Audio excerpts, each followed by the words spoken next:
Ladies and gentlemen, sometimes you just get that feeling that you've got two people destined to get along with one another.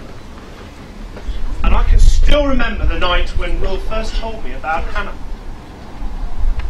He said, "Guess what? I've met someone." That's a good start.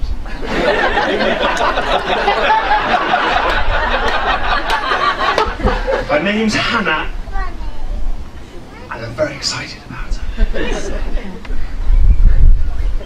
Naturally, as a friend of his, I was intrigued. Wouldn't you be? What's she like? How will she cope with this man? And are they well suited?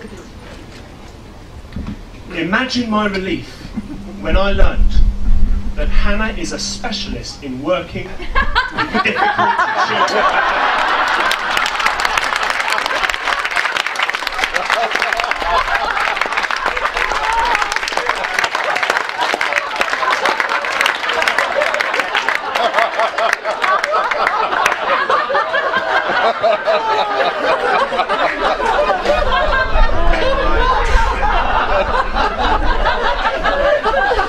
That's right from the start I knew they were destined to get along just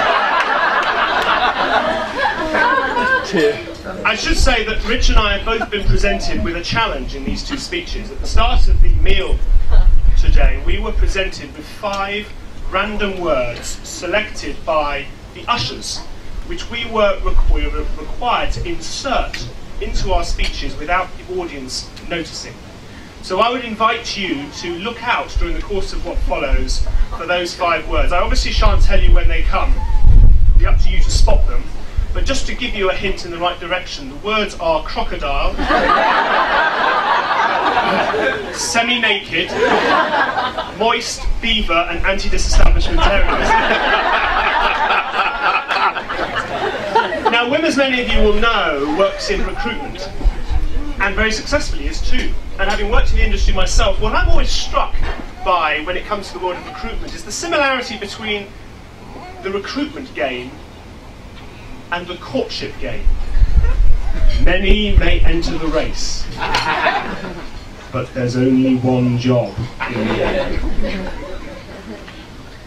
So first, bearing in mind the extensive, rigorous application process, selection process I should say, that William had to progress through in order to win Hannah's hand in marriage, first consider the application form.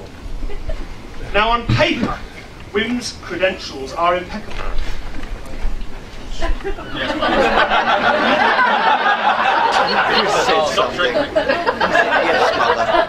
A forces background with relatives involved in the army and in the RAF. Public school educated, a bastion of the establishment. A degree in classics and drama, a talent for acting.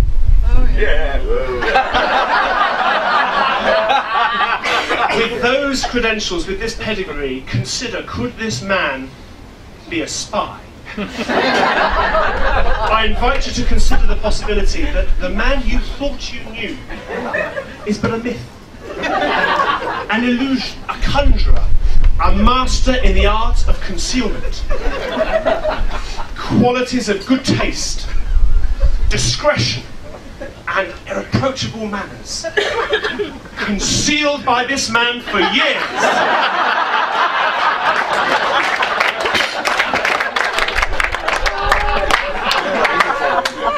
But Hannah was not to be deceived. Shrewd Hannah took a reference.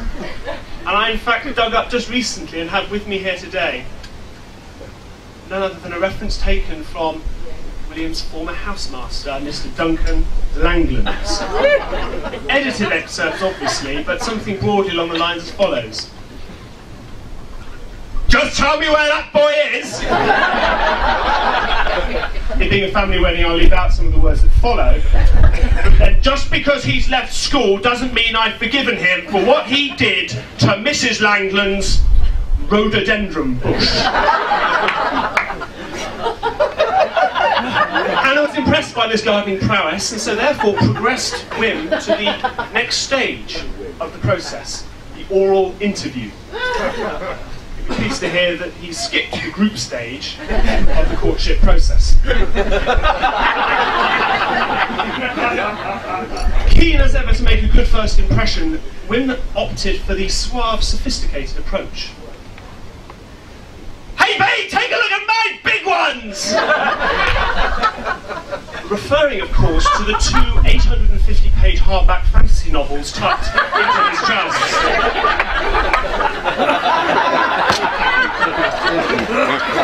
Impressed by this passion for reading,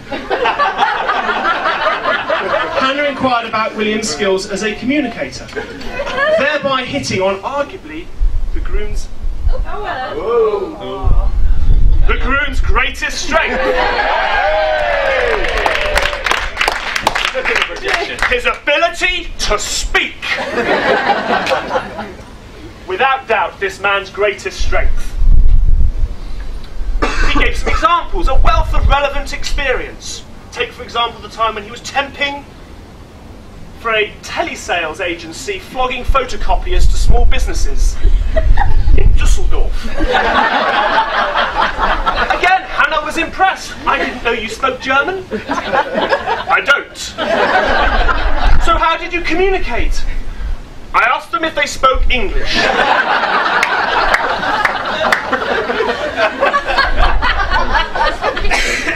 "And if they didn't, you put the phone down." One of this nation's greatest linguists.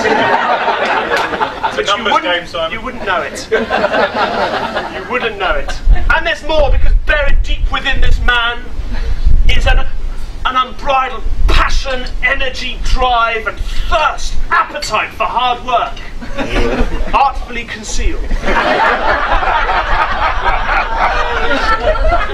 Take, for example, the time when William was home alone, considering what to prepare for dinner, but couldn't face the prospect of that treacherous 2-minute walk to the local shops. As luck would have it, the doorbell rang. And who do you think should be standing there on the doorstep? A semi-naked, crossbreed crocodile beaver of anti-disestablishment views,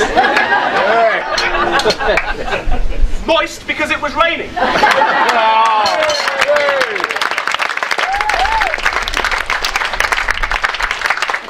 Mr. Spot, I'll have no truck with your anti-disestablishmentarianist views. Be on your way. 5 minutes later, the doorbell rang again. This time it was a frozen food salesman. Very cold the man was. I knew it was coming.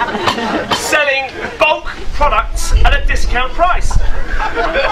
Consider the dilemma, ladies and gentlemen. On the one hand, a treacherous 2-minute walk to the local shops to buy food, fraught with danger. And on the other hand, 36 chicken Kievs at £50 a pop. Ladies and gentlemen, when this man is in the kitchen, it's chicken tonight! And tomorrow night. And the night after that.